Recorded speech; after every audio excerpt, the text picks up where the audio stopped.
હિંમતનગર શહેરના પૂર્ણિમા ડેરી આગળ ચોરી થઈ। હિંમતનગર મહાવીરનગર પૂર્ણિમા ડેરીમાં ખરીદી કરવા આવેલ ગ્રાહકના પર્સની મોટરસાયકલ પરથી ચોરી કરી ચોર ફરાર।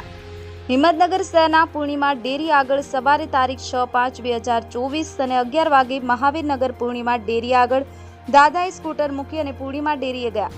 તે દરમિયાન દાદાના સ્કૂટર પર પર્સ ભરાયેલું હતું। તે પર્સની ચોરી કરી ચોર ફરાર, જે સીસીટીવી કેમેરામાં કેદ થયું, જેમાં ચોરી કરતો શખ્સ પૂરા હિંમતથી પર્સ લઈ અને ફરાર થઈ જાય છે। હિંમતનગર શહેરમાં ચોરો દિવસે ને દિવસે વધુ સક્રિય થતા જોવા મળી રહ્યા છે।